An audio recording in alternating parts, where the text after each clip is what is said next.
మేము మీ దగ్గర నుంచి ఒక లైక్ మరియు సబ్స్క్రైబ్ మాత్రమే అడుగుతున్నాం. వాటి వల్ల మీకు ఎలాంటి నష్టం జరగదు.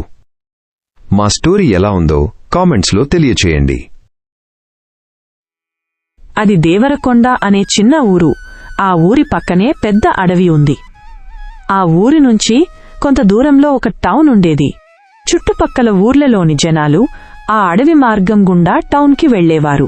ఈ విషయం తెలిసిన ఒక దొంగల ముఠా ఆ అడవిలో తిష్టవేసి ఆ మార్గం గుండా వెళ్లే ప్రయాణికులను దోచుకోవడం ప్రారంభించారు. అలా ఒకరోజు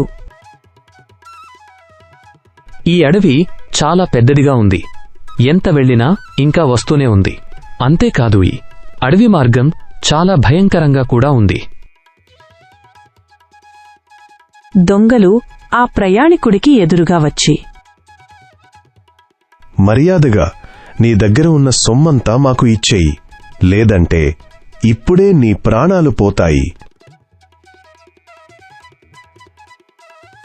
ప్రయాణికుడు భయంతో తన దగ్గర ఉన్నవన్నీ ఆ దొంగలకు వదిలేసి ప్రాణభయంతో పరుగెత్తాడు.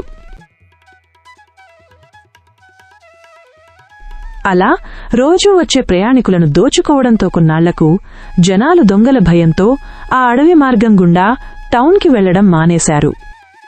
ఏంట్రా ఇది? ప్రయాణికులు పూర్తిగా ఇటు రావడమే మానేశారు. ఇలా అయితే మనం ఎలా బ్రతకాలిరా? అలా ఒకడు అంటూ ఉండగా ఇంకొకడు, అరే మనం ఒక పని చేద్దాం. ఇక్కడే ఉంటే మనం బ్రతకడం కష్టం. ఈ అడవి పక్కనే ఉన్న దేవరకొండ అనే ఊరిలో చాలామంది ధనవంతులు ఉన్నారు. మనం ఆ ఊరి వాళ్లను దోచుకుందాం అని అన్నాడు. ఆ తరువాత రాత్రి ఇద్దరూ కలిసి ఆ ఊరికి దొంగతనానికి వెళ్లారు. కాని అప్పటికే ఆ ఊరి జనాలు దొంగల భయం ఉండడం వల్ల రాత్రిపూట కాపలాగా ఉండడానికి రంగన్న అనే వ్యక్తిని పెట్టుకున్నారు.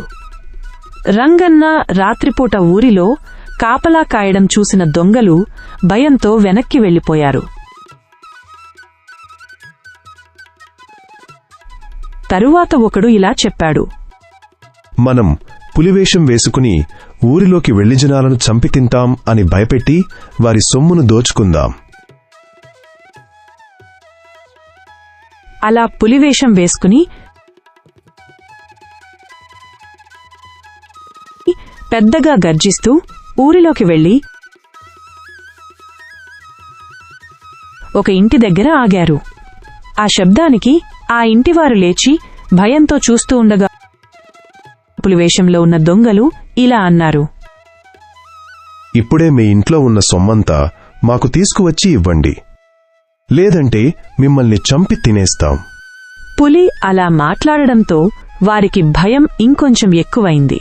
అది మాయపులిలా ఉందని అనుకుని వారి సొమ్మును తీసుకువచ్చి పులికి ఇచ్చారు. ఆ సొమ్ములున్న మూటను నోటితో పట్టుకుని అవి అడవిలోకి పారిపోయాయి. ఇది అంతా రంగన్న చూశాడు. కాని అది పులి అవ్వడంతో భయం వేసి చెట్టుచాటున దాక్కున్నాడు. తరువాత రోజు మళ్లీ అలాగే వచ్చి సొమ్ము తీసుకెళ్తుండగా రంగన్న చూశాడు. కొంచెం ధైర్యం తెచ్చుకుని ఆ పులిని వెంబడిస్తూ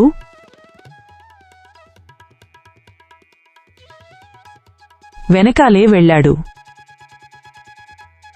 అడవిలోకి వెళ్లాక ఇద్దరు వ్యక్తులు ఒక చెట్టు దగ్గర ఆ పులివేషం తీసి తెచ్చిన మూటలను తీసుకుని పోవడం చూశాడు.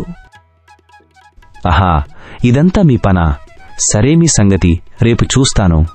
అలా అనుకుని ఊరిలోకి వెళ్లి ఊరి జనాలకు విషయం చెప్పాడు.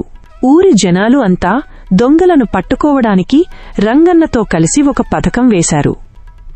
ముందు రోజులాగానే పులి వచ్చి సొమ్ములు అడిగింది. ఆ ఇంట్లోని వారు తెచ్చి ఇచ్చారు. ఎప్పుడైతే ఆ మూటలను పులి పట్టుకుందో జనాలందరూ ఆ పులిని చుట్టుముట్టారు.